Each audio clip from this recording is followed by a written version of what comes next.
मंडळी नमस्कार. कुलदेवतेचे इष्टदेवतेचे नाव वारंवार मनात घेत राहणे आणि घेतच राहणे याला आपण नामस्मरण म्हणतो. नामस्मरण कुणीही करू शकते. देवाशी कोणीही कनेक्ट होऊ शकते. आपण एखादी साधना केली, नामस्मरण केले, जप, मंत्र, प्रदक्षिणा असे काहीही केले तर ज्या देवतेची आपण उपासना भक्ती केली त्या देवतेला या साधनेची जपाची प्रचिती द्यावीच लागते. पण प्रचिती कधी द्यायचे हे मात्र ती देवताच ठरवत असते. आपण मात्र मी इतका जप केला, एवढे मंत्र केले, साधना केली, पण आयुष्यात काहीच फरक पडला नाही असा विचार करणे अयोग्य ठरेल. असे विचार आपल्या मनामध्ये का बरं येतात? तर आपल्या आजूबाजूला देव न मानणारे लोक असतात. अशा अनेक लोकांचा आपल्यावर निगेटिव्ह प्रभाव पडल्यामुळे असे विचार आपल्या मनामध्ये येतात. गरज लागली की देवाला नवस करायचा आणि नवस विसरून जायचा. विसरून जाणे हा मानवी स्वभावच आहे. संकट आले की जाग येते, तहान लागली की विहीर पाडायची असा हा प्रकार आहे. जप, तप, उपासना, साधना का करतो आपण? तर त्यामुळे मनाला वळण लागते, आपला ऑरा तेजोमंडळ शुद्ध होते. नामस्मरणामध्ये अनेक अडथळे येतात, तेव्हा मनाने स्वतः खंबीर राहायला हवे. नकारात्मक शक्ती आपल्याला जप करून देत नाहीत. आपण इतरांना देवतेची माहिती सांगणे हे त्या देवतेचे ऋण फेडण्यासारखीच असते. देवतेप्रती कृतज्ञताच असते ही. जेव्हा मुळातच आपण काहीतरी मनात उद्देश ठेवून नामस्मरण किंवा कुठलीही साधना करतो, म्हणजे शेवटी ते देवाशी केलेला उघड व्यवहारच नाही का? आपण कशाचीही आसक्ती न ठेवता नामस्मरण करत राहिले तर त्या देवतेची आपण साधना करतो तो देव आपल्याला नक्कीच सुख देतो. योग्यतेप्रमाणे आपल्याला भरभरून सुख देतो. गेल्या कित्येक जन्माची पापे धुण्यासाठी आपण करत असलेल्या नामस्मरणाचे खर्चीकरण होते. म्हणून नामस्मरणाचा हिशोब ठेवायचा नसतो.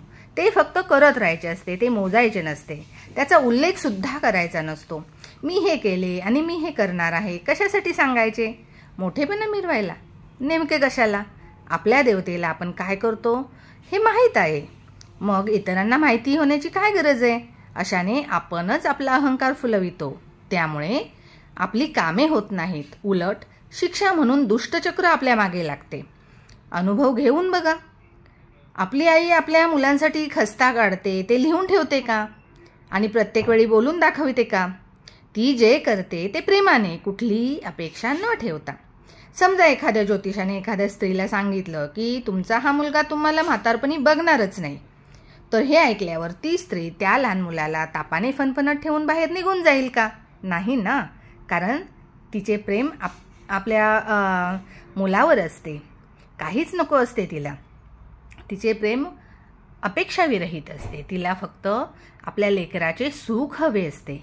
त्याचप्रमाणे देवाकडे भक्ती केली म्हणून लगेच काही मागू नका, पण आपले आयुष्य त्याच्या चरणी सोपवायला शिका. मग बघा, विश्वास ठेवून सेवा केली तर आयुष्य आपले बहरून जाईल आणि आपल्याला समाधान आणि रात्रीची शांत झोप नक्की मिळेल. आपण निश्चिंत होऊन जाऊ. अपेक्षाविरहित मन शांत ठेवून केलेली उपासना नक्कीच फळते.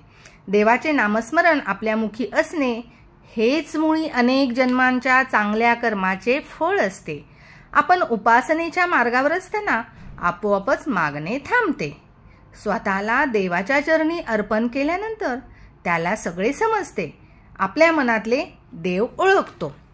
आपण प्रार्थना करायला शिकलं पाहिजे. याचना म्हणजेच काही मागायचे नाही. मला एक श्लोक आठवतो या संदर्भात. अनायसेन मरणम विना दैनेन जीवनम देहांत तव सानिध्यम देहि मे परमेश्वरम. अर्थ, आपल्याला सहजपणे त्रासरहित मृत्यू आला पाहिजे. आजारी पडून अंथरुणाला खिळून राहू नये, व्यथित होऊन मरू नये. तर आपल्या दैनंदिन जीवनात सर्वसाधारण दिवशी आपण जसे वावरतो तसेच मृत्यूच्या दिवसालाही सामोरे जावे. विना दैनेन जीवनम.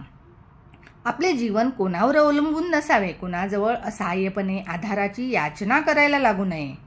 देहांते तव सानिध्यम म्हणजे जेव्हा मृत्यू येईल तेव्हा तो परमेश्वराच्या सानिध्यात यावा, त्याचे दर्शन घेत असताना, परमेश्वर समोर असताना आपला देहत्याग घडावा. देहि मे परमेश्वरम, हे परमेश्वरा मला असा आशीर्वाद दे. नोकरी, गाडी, बंगला, कन्या, पुत्र, पती, पत्नी, घरदार, पैसा, अडका इत्यादी म्हणजे ऐहिक वस्तू या आपण मागायच्या नाहीत. आपण फार सामान्य माणसे आहोत, तरीही देवाजवळ काहीही मागू नका. देवाला सर्व कळते, समजते. कलियुगामध्ये आपल्याला असंख्य प्रश्नांना सामोरे जावे लागते. घरातून बाहेर गेलेला मनुष्य घरी येईपर्यंत सर्वच अनिश्चित असते. वाटणाऱ्या काळजीसाठी कुठे धाव घ्यावी, कुठे न्याय मागावा, तर त्यासाठी आपले हक्काचे ठिकाण एकच, म्हणजे आपले दैवत, इष्टदैवत, कुलदैवत. आपले दैवत आपली काळजी घेते. आपल्या सुरक्षिततेची आपल्या देवतेने जबाबदारी घेतलेली असते.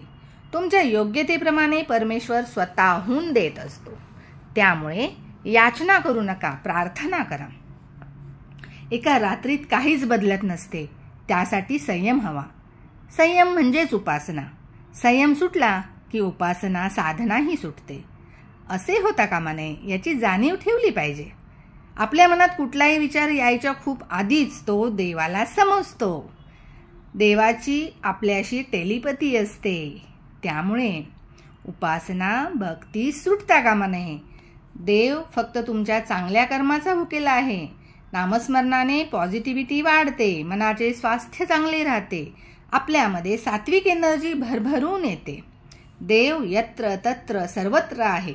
त्यासाठी आपल्या भक्तीमध्ये एवढे सामर्थ्य पाहिजे की आपण त्याच्याशी कुठेही कधीही कनेक्ट होऊ. त्यासाठी देव मनात पाहिजे. प्रारब्धाने येणारे भोग हे भोगावेच लागतात. ते सहन करण्याची ताकद नामस्मरण, जप देते.